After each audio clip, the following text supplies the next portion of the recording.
The crack was audible, even over my heavy breathing and the pounding rain.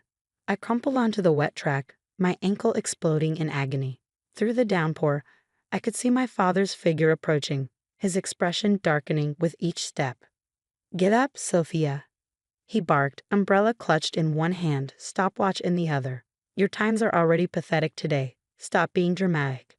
I was 16, training for my 4th straight hour in the rain. The state championships were 2 weeks away, and according to my father, former Olympic hopeful turned ruthless coach, I was nowhere near good enough.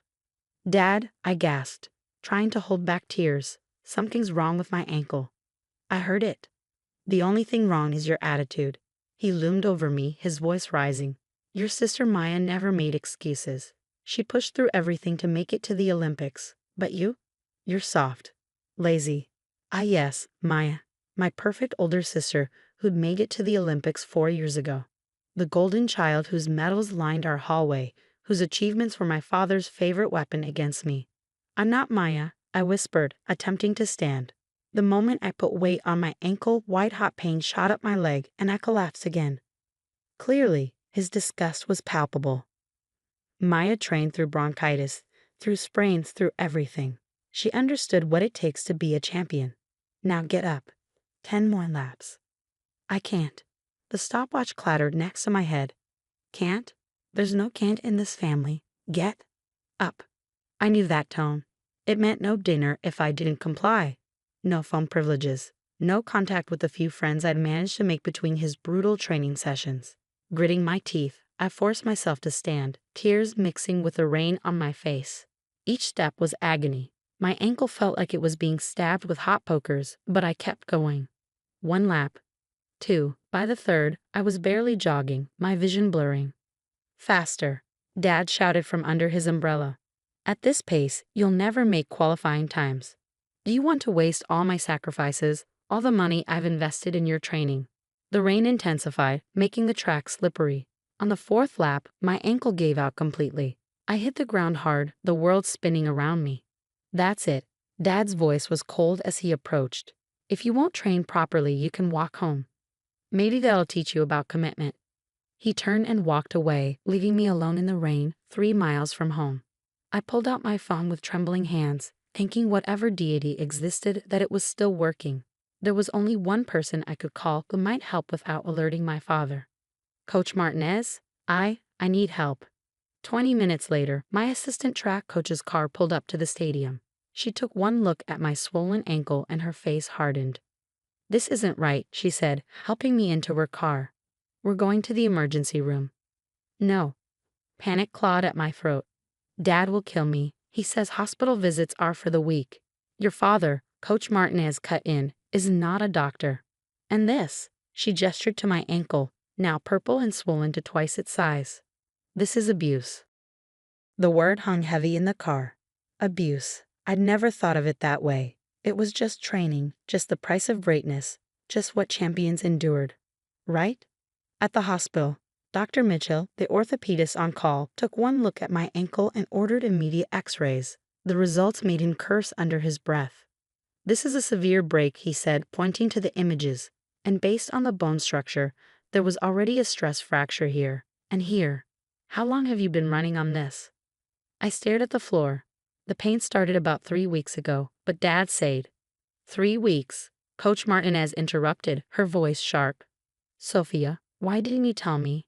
Before I could answer, my phone started buzzing. Dad's messages flooded in. "Where are you? If you're not home in 10 minutes, tomorrow's session doubles. Maya never pulled this kind of stunt. Stop embarrassing this family." Dr. Mitchell noticed my hands shaking as I read the messages. He shared a look with Coach Martinez before turning to me with gentle eyes. "Sophia, we need to talk about what's been happening with your training. This kind of injury, it's not normal. And forcing you to continue running on it? That's dangerous, potentially career-ending." "But champions push through pain," I recited automatically. "Dad says." "Your father," Coach Martinez said firmly, "is going to have to answer some serious questions. Because this," she pointed to my x-rays, "this is not coaching. This is not training. And it ends today." As if on cue, my father's voice boomed down the hospital corridor. "Where is she?" Where's my daughter? Dr. Mitchell stood, blocking the doorway. Mr. Patterson, I'm Dr. Mitchell. We need to discuss your daughter's injuries. And then, he paused, his voice steely. We need to discuss why you forced an athlete to run on a broken ankle. The monitor beeped steadily beside me as I waited for the confrontation I knew was coming. But for the first time in years, I wasn't facing my father's rage alone. Maybe, just maybe, someone would finally see the truth behind our family's golden reputation. Dad's face turned that dangerous shade of red I knew too well. My training methods are none of your concern. I've produced an Olympian. What have you produced, doctor? A broken child, Dr. Mitchell replied calmly, still blocking the doorway. And multiple stress fractures that suggest long-term abuse. Abuse? Dad laughed, but it wasn't his public laugh. The one he used for interviews about Maya's success. This was sharp, dangerous. I'm creating champions, ask Maya. She understood the sacrifice required for greatness. Coach Martinez stepped forward. I've reviewed Sophia's training logs. 16-hour sessions, running on injuries, withholding food as punishment. That's not creating champions, that's destroying athletes. While they argued, I noticed my phone lighting up with messages. Maya was calling. With trembling fingers, I answered. Soph. Maya's voice was different from the confident tone she used in sports interviews. Coach Martinez texted me. Is it true? About your ankle. It's not that bad. I whispered automatically, our father's voice still echoing in the hallway. Stop, Maya's voice cracked. Stop protecting him. I should have. God, I should have said something years ago. After what he did to me, I sat up straighter. What do you mean? There was a long pause. Why do you think I retired at 22, Soph? It wasn't just the hip injury they reported. I couldn't take it anymore. The pain, the constant pressure, the mind games. But I was too scared to speak up. And then he started with you, and I just ran away. The perfect sister narrative crumbled as Maya began to cry. I'm so sorry, Sophia. I left you alone with him. Before I could respond, a new voice joined the argument outside. I'm Detective Roberts with Child Protective Services. We received a report about suspected athletic abuse. Dad's voice rose. This is ridiculous. I'm raising champions. You're raising injured children, Dr. Mitchell countered. Sophia's ankle shows multiple healing fractures. This isn't about sports anymore. It's about safety. The detective entered my room, her kind eyes contrasting with her professional demeanor. She noticed my phone. Is that Maya Patterson?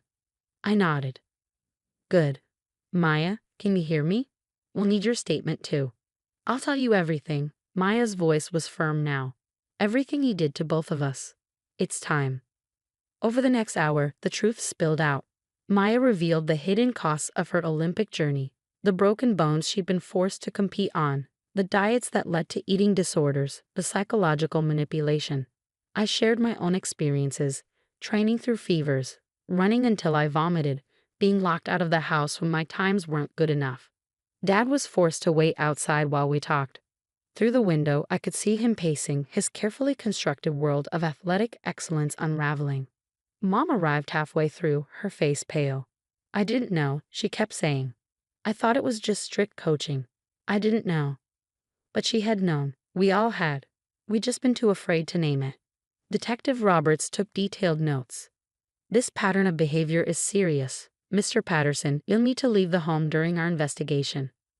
Mrs. Patterson will need to establish a safety plan for Sophia. She can stay with me, Coach Martinez offered. I have a spare room, and I can ensure she gets proper medical care. Dad finally exploded. This is insane. Everything I did was to make them champions. Maya made it to the Olympics because of me.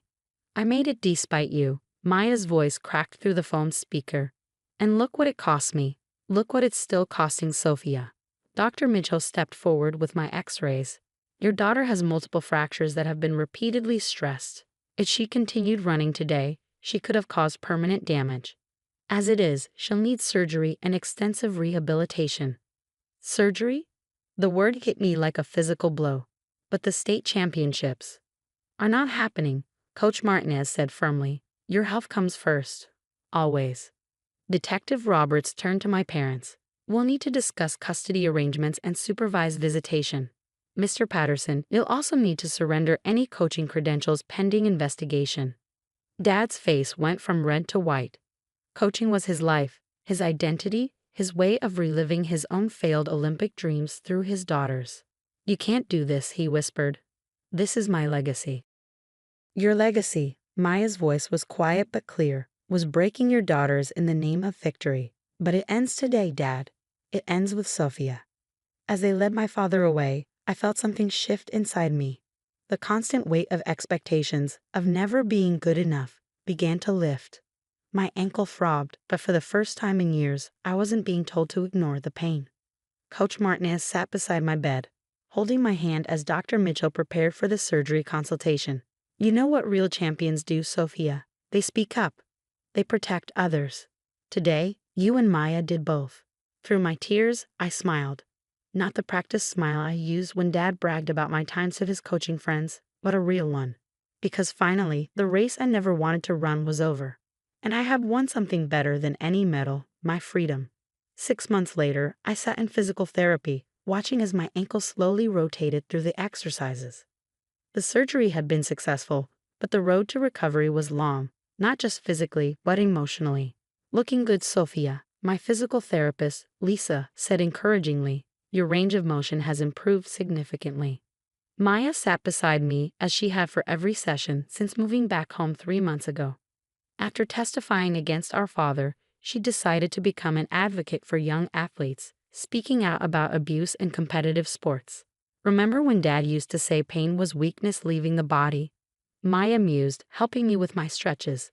Turns out it was just pain, and we had every right to acknowledge it. The investigation into our father had opened a floodgate. Other young athletes he coached came forward with similar stories of abuse and manipulation. His coaching license was permanently revoked, and he was facing criminal charges. Mom had filed for divorce, finally standing up to him after 25 years. She was in therapy too, learning to recognize how she'd enabled his behavior through her silence. Sophia?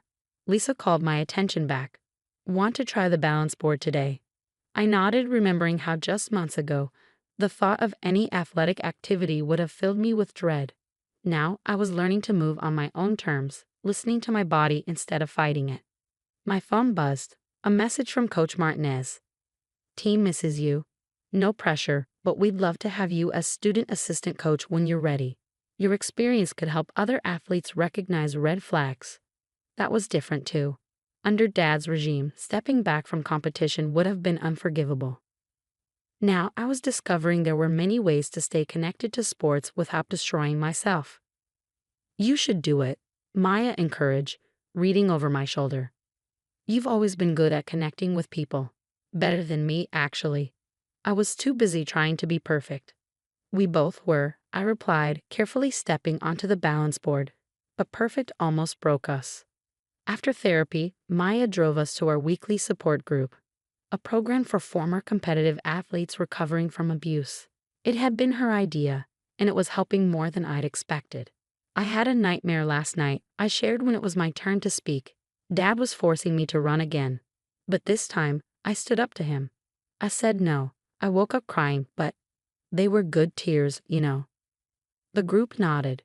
They understood because many of them had similar dreams of standing up, of saying no, of reclaiming their power. Later that evening, Maya and I sat in her apartment looking through old photos. Not the post-victory shots Dad had plastered everywhere, but the real moments, us making silly faces at meets, celebrating small personal victories, just being sisters instead of competitors. Look at this one. Maya pulled out a picture from my first track meet. You were smiling, really smiling. Before Dad turned it into an obsession. Do you ever miss competing? I asked quietly. She thought for a moment. I miss the pure joy of running, of pushing myself because I wanted to, not because I had to. But that disappeared long before my official retirement. She squeezed my hand. What about you? Do you want to return to track? I looked down at my healing ankle. I don't know yet. But for the first time, it feels like my choice. And that's everything. My phone buzzed again. This time a message from Dad's lawyer. He was offering a plea deal, admitting to abuse in exchange for a lighter sentence. He still couldn't acknowledge the damage directly to us, but it was something. He'll never really understand what he did wrong, Maya said softly.